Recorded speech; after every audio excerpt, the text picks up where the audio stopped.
अफगानिस्तान में गुरुद्वारों के संरक्षण के लिए भारत के सिख समुदाय ने संयुक्त राष्ट्र से दखल की मांग की है।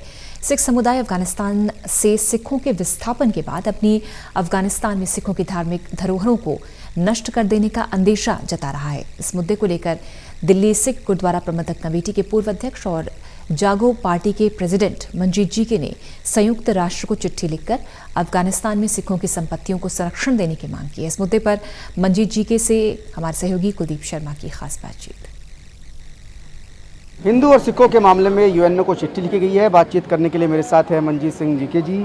सर, किस बारे में चिट्ठी लिखी गई है और क्या मांग की गई है? यूनाइटेड नेशंस के सेक्रेटरी जनरल को हमने लेटर लिखा है जागो पार्टी की तरफ से कि जो भी विस्थापित होकर अफगानिस्तान से हिंदू सिख चाहे इंडिया में आए हैं, बहुत गिनती इंडिया में आए हैं या दूसरे मुल्कों में गए हैं, उनको रिफ्यूजी स्टेटस दे, उनको जो महीने का भत्ता दिया जाता वो दिया जाए, उनकी जो प्रॉपर्टीज़ वहाँ रह गई हैं, चाहे गुरुद्वारों की, हमारे ऐतिहासिक गुरुद्वारे हैं, उनको सुनिश्चित किया जाए कि कब्जे ना कर ले, लोगों की प्रॉपर्टी जो रहेगी उसको कब्जा ना किया जाए और जिस मुल्क में वे गए हैं वहाँ पे सुनिश्चित किया जाए यूनाइटेड नेशंस की तरफ से कि उनका रीसेटलमेंट जो है वो होना चाहिए।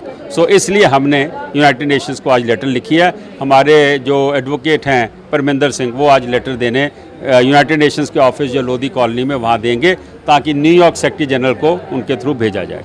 ये जो लोग अफगानिस्तान से इंडिया आए हैं, कितने लोग हैं करीब और किस वजह से उनको अफगानिस्तान छोड़कर भारत आना पड़ा है? देखिए, वहाँ पे जैसे आपने बुद्ध धर्म की बामियान मूर्तियाँ थी हज़ारों फीट लंबी, वो उड़ा दी गई। गुरुद्वारों के अंदर घुस के लोगों को मारा गया।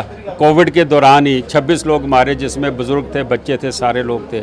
और वहाँ पे मिनॉरिटीज़ के साथ बहुत बुरा हाल किया जा रहा था और इसलिए वहाँ से सारे निकले। अब जो 700 अखीर बचे थे, 90 में 2.5 लाख थे, आज सिर्फ 700 बचे थे, वो 700 भी यहाँ आ गया। कोई इक्का दुक्का रह गया हो तो मैं नहीं कह सकता, लेकिन मैं समझता हूँ कि जहाँ हमारे मुल्कों की जिम्मेवारी है, सीए कानून के तहत मोदी साहब ने ये रास्ता खोला है, हम उनका भी धन्यवाद करते हैं। लेकिन जो यूनाइटेड नेशंस है उनकी प्राइमरी जिम्मेवारी है कि इनकी सेटलमेंट के लिए, रीसेटलमेंट के लिए। अच्छा, आपको ये भी अंदेशा है कि जो वहाँ पर संपत्तियाँ रह गई है, चाहे वो धार्मिक संपत्तियाँ हो या फिर किसी की निजी संपत्तियाँ हो, उनको भी नुकसान पहुँचाया जा सकता है? 100% वो कब्जा करेंगे। उनके वहाँ से सामान आ गई, वहाँ से संपत्ति को छोड़िए, बच्चियों को उठा के ले जाते थे वहाँ पे, हर किस्म का वहाँ पे नंगा नाच होता था, दहशत का।